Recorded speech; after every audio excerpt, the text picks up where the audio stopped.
Alô, amigos! Oiê! Hoje eu vou dividir com vocês uma história super séria que minha mãe nunca contou.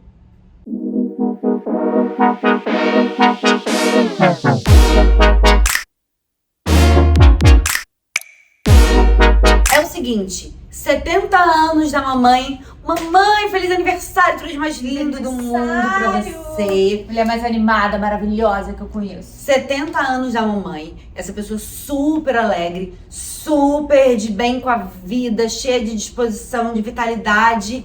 E a gente falou, cara, o que a gente vai gravar de 70 anos com a mamãe? Decidimos ir por um caminho totalmente diferente. E vamos aqui dividir com vocês uma história que é uma história super séria, tá? Enfim, que na verdade é a história de muitas mulheres no Brasil. Uma história super séria que a minha mãe nunca conta e nunca contou aqui no canal, enfim. E se vocês quiserem saber mais, quem sabe numa outra oportunidade a gente faz um vídeo com ela, da mamãe contando essas coisas. Então, com vocês, a verdadeira história da nossa mãe. Qual história era mentirosa? Não, a verdadeira, porque a gente sabe. É que todo mundo só conhece a parte solar, animada, feliz. Porque a minha mãe é isso. A minha mãe é a pessoa mais animada e feliz que eu conheço. Mas por trás disso, ela tem uma história de vida que eu imagino que muita gente vai se identificar, infelizmente. Infelizmente.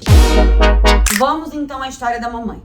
Já contei que mamãe vem de uma família de 16 filhos. Contando os dois casamentos. Contando os dois casamentos do meu avô. 16 filhos, isso no interior do Rio de Janeiro, no Carmo. Ela é bem de uma cidadezinha do interior. O que acontece? Quando a minha mãe tinha 7 anos, a mãe da minha mãe faleceu.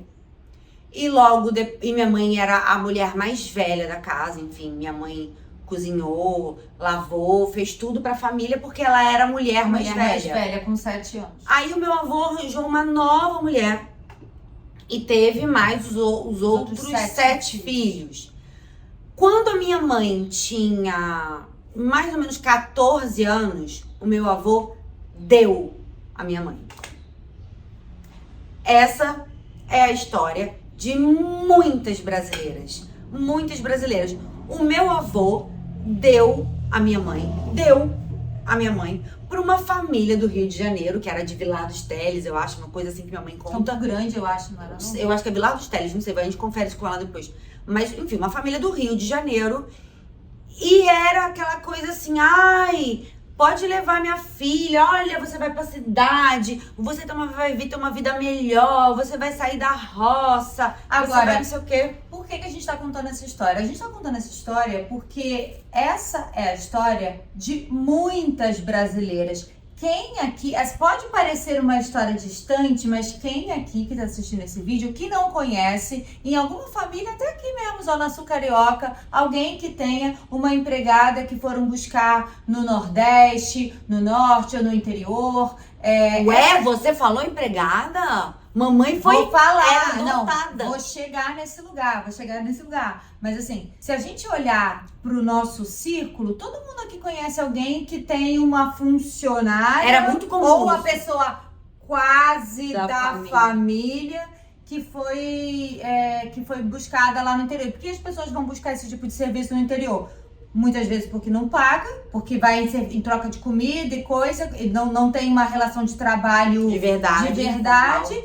E porque quando paga muito menos do que uma pessoa daqui dos grandes centros que tem mais noção da realidade. Então, o que aconteceu? A verdade é que o meu avô deu a minha mãe, na cabeça do meu avô, isso eu falo porque a gente já teve esse papo, quando meu avô ainda era vivo, na cabeça do meu avô, ele estava dando a minha mãe para uma família que foi pro interior buscar um outro integrante da família. Só que isso não era um outro integrante da família. Eles foram buscar, na verdade, uma empregada doméstica, sendo que não era empregada. A minha mãe saiu de lá com 14 anos, chegou na casa dessa família. Essa família já tinha uma filha.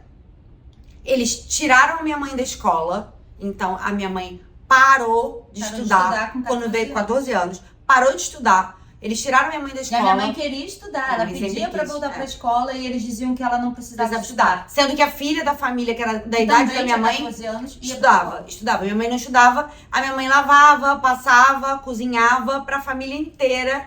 Não tinha chave de casa. Ficava não presa. tinha dinheiro, não tinha Presa em documento, casa, porque não assim, não é que eles adotaram minha mãe no papel. Ah, vou Não. adotar você, minha filha, vou te adotar. Eles levaram a minha mãe, a gente vai dar uma condição melhor pra ela. Levaram sem papel, sem documento, Sem nada. Imagina, naquela Com 14 época, anos. isso é papo muito antigo. Minha mãe tem 70 anos, ela tinha 14. Então eles levaram a minha mãe nessa coisa de, vamos cuidar dela, vamos dar uma vida melhor. E honestamente, assim, por isso que eu sempre falo que a minha mãe é uma pessoa que tem uma inteligência emocional, assim, brilhante, Acima muito da média. acima da média. Porque a minha mãe, ela sempre conta essa história dizendo assim, não é que meu pai era uma má pessoa. Ela falou assim, era o hábito do lugar. Ela falou assim, na roça, as mulheres fazem o serviço doméstico, os homens trabalham no campo. Então, o que o meu avô, quando se viu viúvo com aquele monte de filho para criar, foi dar às mulheres. Isso era muito comum. Eles davam às mulheres na esperança de que elas iam ser adotadas e elas iam ter condições melhores em outras famílias. Na verdade, é uma ignorância, assim. Em nenhum momento eles...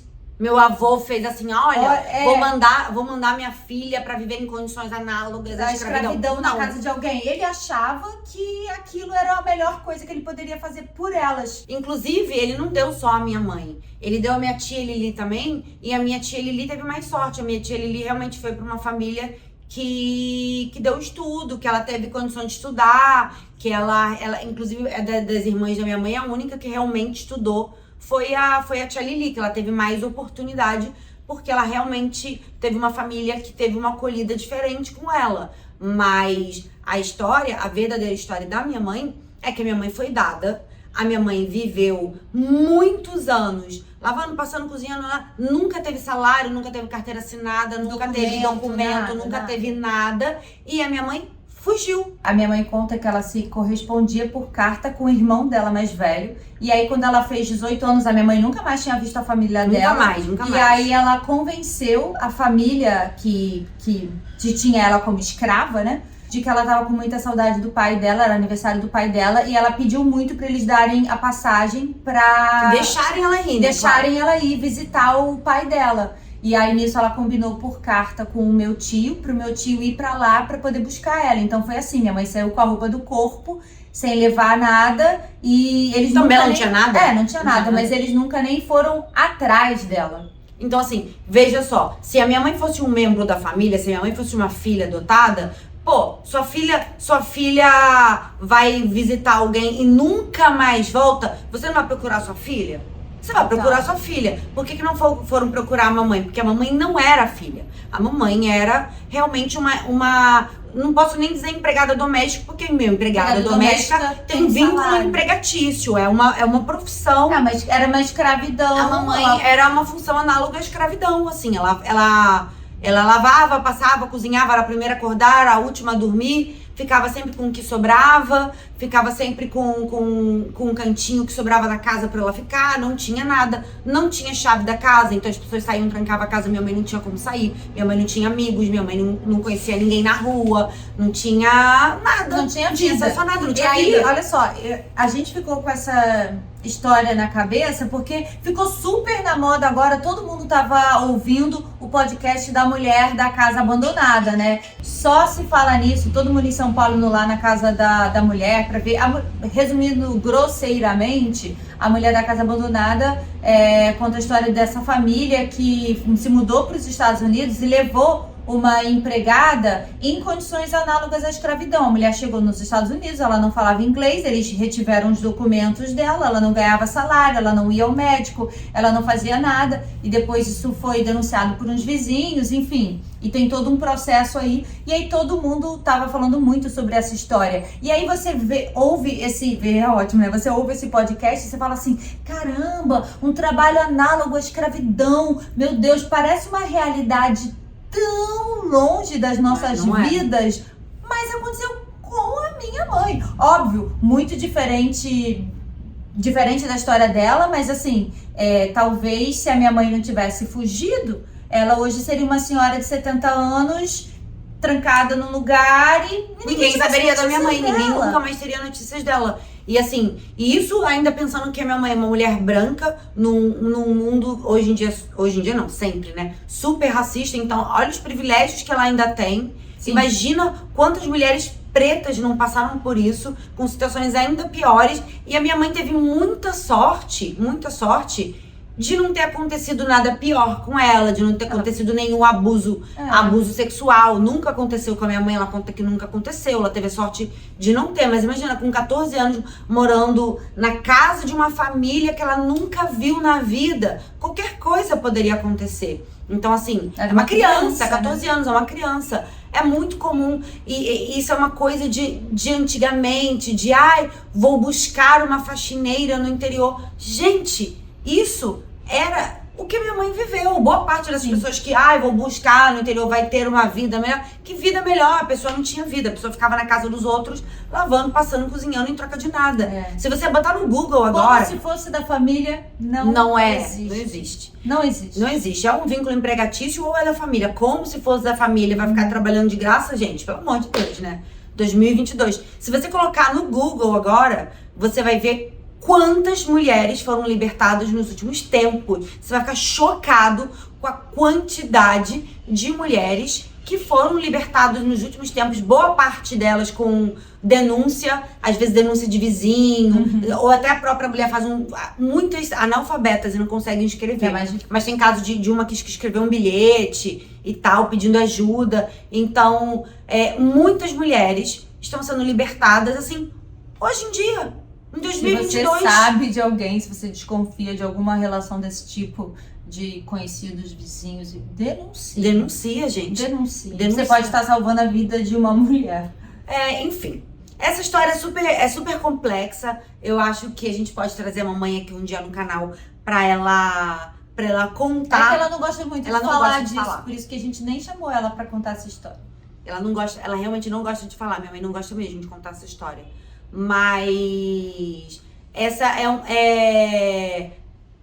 uma coisa que ainda existe nos dias de hoje. Nesse momento deve ter alguém na casa de alguém que tá trabalhando a vida inteira lá, sem nenhum direito trabalhista, sem vida, sem nada, que infelizmente foi obrigado a dedicar a sua vida a cuidar da vida dos outros, entendeu? Então, vocês que conhecem esse lado tão solar e tão alegre da minha mãe, a gente resolveu vir aqui contar essa história que eu acho que fala da história do nosso Brasil profundo, assim, do como a gente ainda tem escravidão mesmo. A gente ainda tem resquício de escravidão. Mãe, você é muito maravilhosa. Mãezinha, te amo muito, você é incrível. Você é uma inspiração sempre. Para, Misha, não dá pra ficar triste. Ela vai brigar com a gente, que a gente fez um vídeo triste. Ela vai brigar com a gente. É foda, eu acho ela muito foda. Mas esse vídeo vai ficar triste, ela vai brigar. Mãe, porque ela não gosta. Beijo.